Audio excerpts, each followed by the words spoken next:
This is the Giraffes Don't Eat Steak podcast, a show that brings you marketing stories, tips, hints, and much more. A treat for those who want to succeed in business or marketers who just want to learn. Hello, Alex. Hello, how's it going? I'm good. Good. How are you? Good, very warm, very sunny where I am today. Can't Great. complain. It's not raining here today, so That's nice. That's a nice change. Gray sky, gray skies.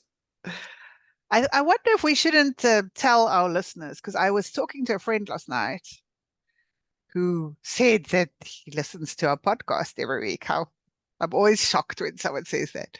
And he said he in one of our podcast episodes we mentioned Colombia, but he wasn't sure. And then I was talking about the fact that you live there, but maybe we just haven't clearly said that to Out. our listeners. That the reason we talk weather so often, It's because we're living in two very different climates. yes. So yes, Alex, tell us a little bit about your Colombian adventure. Yeah, well, so I'm living in Colombia, in the And lovely that's and I got that wrong. It's Colombia, not Colombia. not the one Yeah, in the USA, not no. that one. And actually, if you walk around the markets around here, they have like tourist souvenir shops and things like that around here. They have T-shirts that says Colombia, not Colombia, because the Colombians apparently find it very offensive when you say Colombia or if you spell it with a U rather than the two O's. You can get those readily available here. Well, so you need to get me one because apparently the way I pronounce it makes people think you're living in the States. Ah, no. So it's Colombia. It's my accent, apparently. Colombia. It's just like I've given people the wrong impression. I'm like, no, not that one. The one where there's gangsters and cocaine and that one. I think they also have those in the States too. Probably. Definitely do, yeah. Yeah, so I'm here and currently enjoying some nice hot weather. We Brilliant. we did have rain for the first time in 2 weeks a couple of days ago, and it was very dramatic. When it rains here, it rains. As you probably know from in South Africa, the kind of rain that you get there is not the drizzle that goes on for days in the UK. It's like And then it's over, it's over. which is Yeah, lovely, exactly. right? Yeah, it's lovely. Instead of 3 weeks of hell. Yeah, exactly. Yeah, it's not nice this way because you know it's like it gets it out of its system. It's like it's Little less. tantrum. Little Yeah, tantrum. yeah, it just gets it out of its system and it's like okay, I'm signing it. I'm good. Well, what do I say? Pull the plaster. Just pull the plaster Yeah, exactly. instead of Just taking off one hair at a time. That's exactly the rate in the UK is one hair at a time, the plaster. And in South Africa and Colombia, it's rip it off. yeah. That is funny though that you still get shocked that people listen to the podcast. I think I do. yeah. And obviously, we had our new episode released this morning, and I posted it on LinkedIn. And last night, part of the conversation was, how do I have so many followers on LinkedIn? And how do I get to my audience? And so I thought, yeah, let's chat about that today, Alex. Let's And talk about about that. getting an audience on LinkedIn. Well, let's just start with what is the most important thing about growing your audience? Do you think you could have a guess? What is the most important thing? What do you need to understand? Yeah. Who's your target market? Do you think Target that's market. it? Yeah, that might be it. That might be it. It is though it's so important because I was listening to a podcast the other day and they said there's two schools of thought. One is that, if I just build a huge pool of people, it doesn't really matter who they are, I build a huge pool of people and they're still following me, and it means I have the access to all these people I'm going to be able to sell. And that was apparently that's like the influencer model, where they go for volume rather than quality. Um, but there's many studies around the influencer model that actually, so an interesting thing they said is something like the majority of, or more than half of influencers are earning, who are doing it as a full-time job, are earning less than 30,000 a year, even though they may have like 1 million followers or something like that, which in terms of your reach, you should be earning more than that if you're Mm-hmm. trying to sell products, or if you're using yourself as a brand ambassador or something like that. What's more important is building a pool of people who really fit your audience, fit within your price mark. You understand exactly their individual pain and their desire, and you're talking sort of repeatedly about that particular pain, and outcome that you can help them solve. It doesn't really matter what the industry is, because it all has a similar structure like that. So whereas someone who may have the influencer model and have 1 million followers versus someone who has a, let's call it a profit model, smaller group of people, still a large group, say 20, 30,000, but of very specific people who are exactly your market and in the market to buy your product or service. You can be a lot more profitable than someone who has 1 million followers, which is less targeted. Yeah, that's true of all marketing, right? So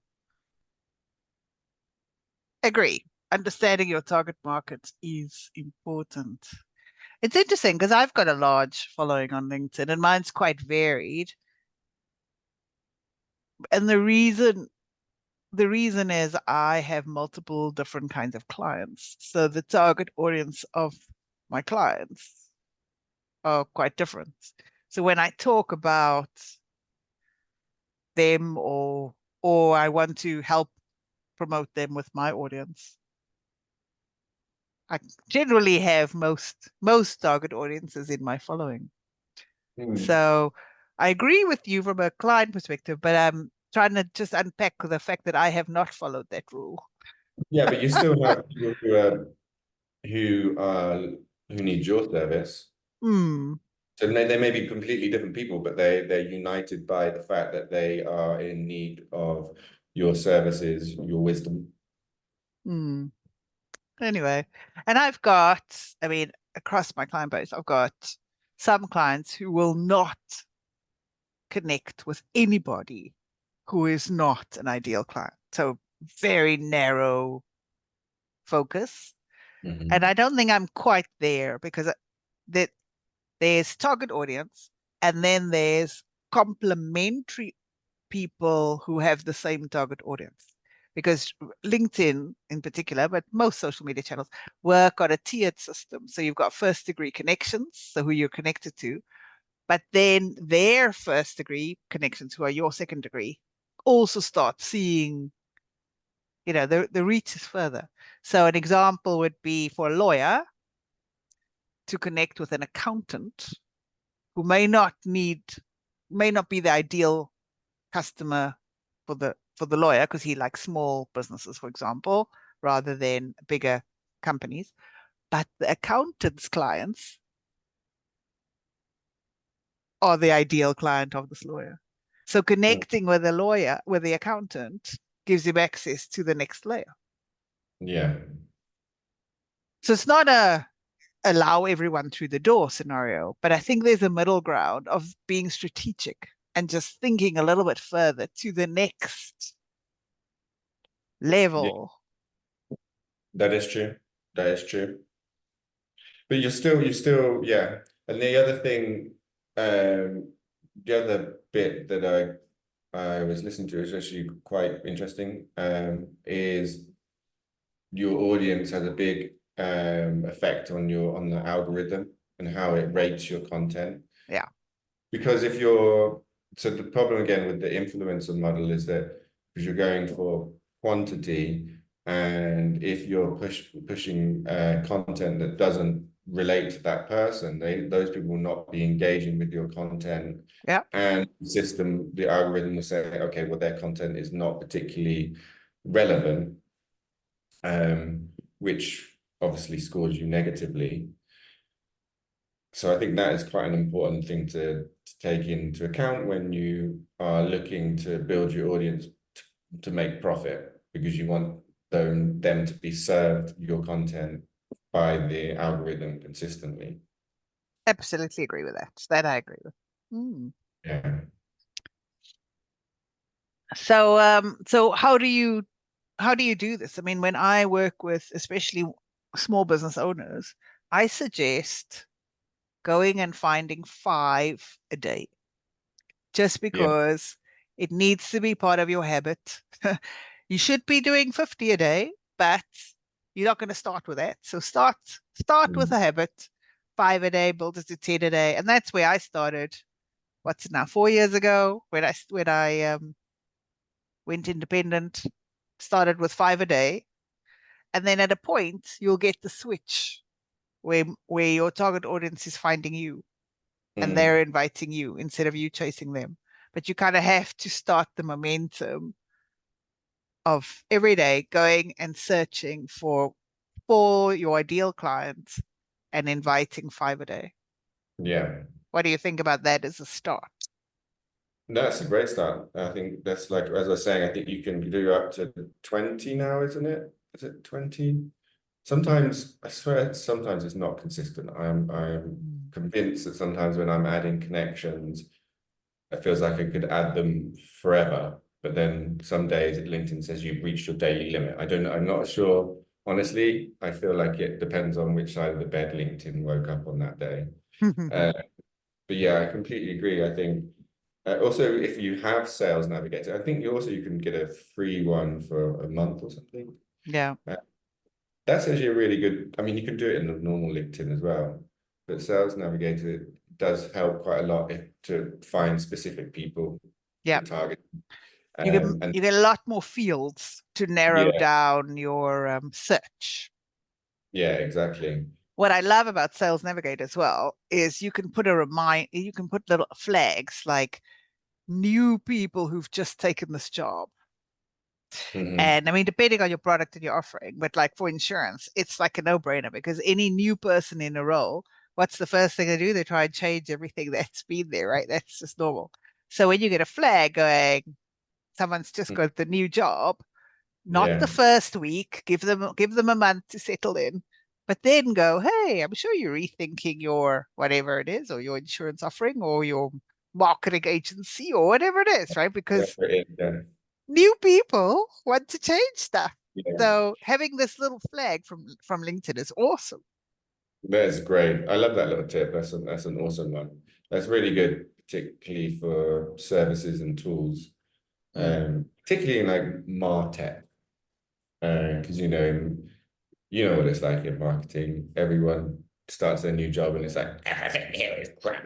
No, actually, do you know what? I think the biggest one for that is web developers. Websites, yep. Yeah, website. I've never ever met a web developer who has come into a business or as a external and said, oh, I love your website. I love how it's built. They always say I mean, the code is messy, the the the load time is awful, blah blah blah blah blah. This, dreadful. But I think you find that in a lot of jobs. Think lawyers who start in a new company, they're going to go, yeah, this, I've read those terms and conditions, but I'm not sure what they were thinking. I think I need to rewrite it. Anyone, right? It's just a normal human behavior. When you're stepping into a new role, you want Yeah, to shine, right? that's true. And The you thing want to is, show some success in your first couple of months, right? You want to have some win. I mean, you wouldn't want to just go there and sit and twiddle your thumbs and do nothing. You have to show that you did something. that's true. That is true.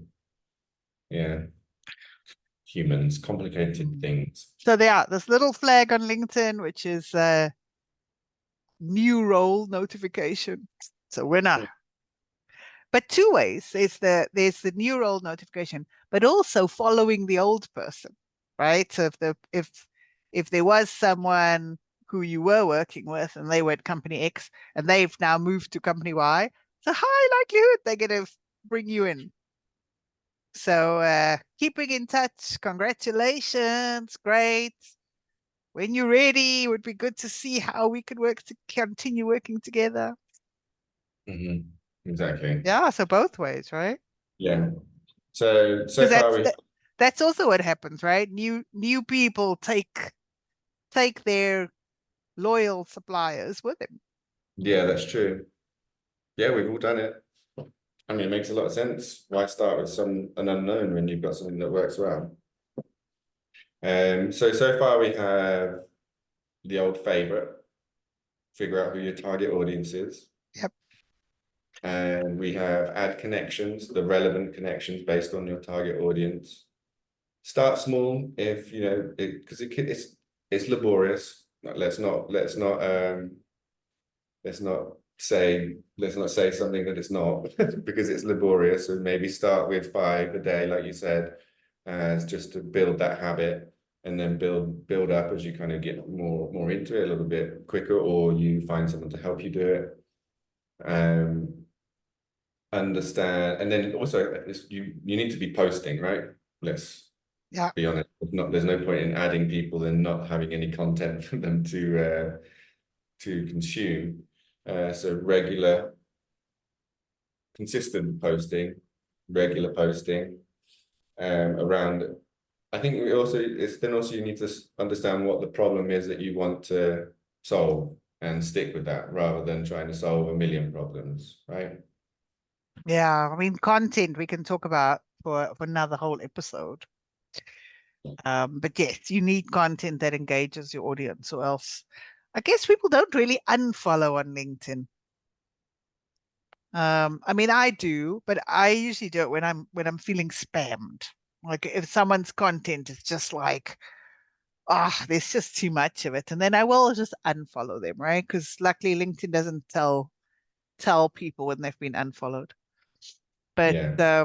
well, luckily and unluckily, because then you don't know if people are unfollowing you because your content is just too spammy. But I mean, you can see in your statistics, Hmm. you can't see specifically who did it, but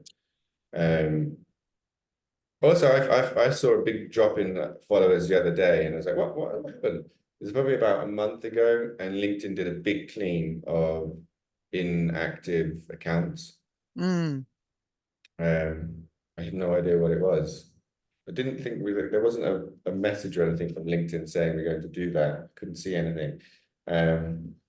But yeah, I was like, what the hell what's that? What's happened? What did I write? What did I do? What's so bad? And then I realized it was just inactive users that had been cleaned, which is good, I guess. Gives you a bit more of a real understanding. What do you think, Doggy? There's a Beh. dog for anyone who is not watching this. A dog has appeared. Millie has come to join, and Arthur is chewing my feet. I'm having a great day today. I think I'm gonna write a story of the adventures of Arthur and Millie and get James, my son, to illustrate it. To be good That's nice. because I they didn't know uh you were they are brought into very illustrating.